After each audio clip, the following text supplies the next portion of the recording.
Hi, എല്ലാവർക്കും നാട്ടുരുചിയിലേക്ക് സ്വാഗതം.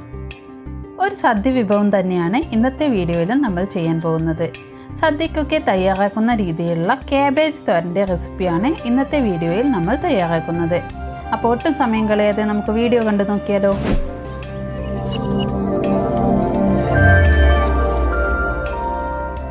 ആദ്യമായി നമുക്ക് ആവശ്യമുള്ള അത്രയും വലുപ്പത്തിലുള്ള കാബേജ് പൊടിയായി അരിഞ്ഞെടുക്കുക.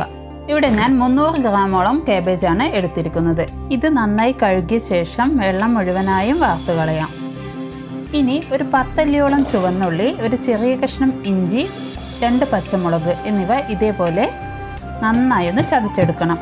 ചുവന്നുള്ളിയും ഇഞ്ചിയും ഒക്കെ ഇങ്ങനെ ചതച്ച് ചേർക്കുമ്പോൾ നല്ലൊരു മണവും രുചിയുമായിരിക്കും കാബേജ് തോരൻ തയ്യാറായി വരുമ്പോൾ.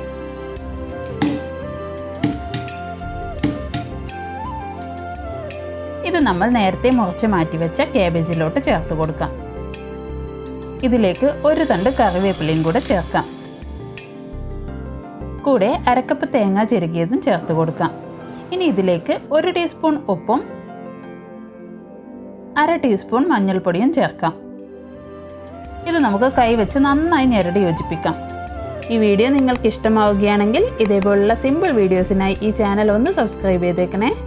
ഇനി തോരൻ തയ്യാറാക്കാൻ തുടങ്ങാം. അതിനായി ഒരു പാൻ ചൂടാക്കി ഇതിലേക്ക് 3 ടേബിൾ സ്പൂൺ വെളിച്ചെണ്ണ ചേർക്കാം. വെളിച്ചെണ്ണ നന്നായി ചൂടായി വരുമ്പോൾ അതിലേക്ക് 1/4 ടീസ്പൂൺ കടുകും കൂടെ 1/4 ടീസ്പൂൺ ഉഴുന്നുപരിപ്പും ചേർക്കാം.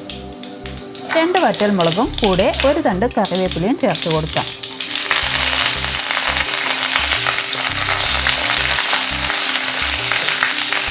എന്നിട്ട് നന്നായി മൂപ്പിച്ചെടുക്കാം.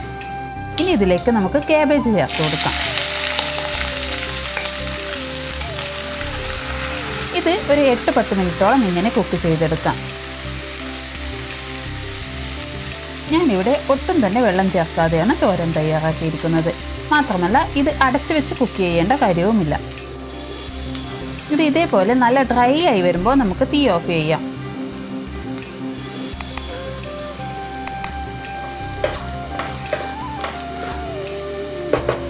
അങ്ങനെ നമ്മുടെ ടേസ്റ്റിയായ കാബേജ് തോരൻ ഇവിടെ തയ്യാറായി കഴിഞ്ഞു. അപ്പോൾ എല്ലാവരും ഈ ഓണത്തിന് റെസിപ്പി ട്രൈ ചെയ്ത് നോക്കുമല്ലോ. നമ്മുടെ ചാനലിൽ കുറേ സദ്യ റെസിപ്പീസ് അപ്ലോഡ് ചെയ്യുന്നുണ്ട്. അതിൻ്റെയൊക്കെ പ്ലേലിസ്റ്റ് ഡിസ്ക്രിപ്ഷൻ ബോക്സിൽ കൊടുത്തേക്കാം. എല്ലാവരും ഈ റെസിപ്പികളൊക്കെ ട്രൈ ചെയ്ത് നോക്കി നിങ്ങളുടെ അഭിപ്രായങ്ങളൊക്കെ കമൻസിൽ പറയാൻ മറക്കരുത്. അപ്പോൾ എല്ലാവരും ഈ ഓണം അടിപൊളിയായി ആഘോഷിക്കൂ.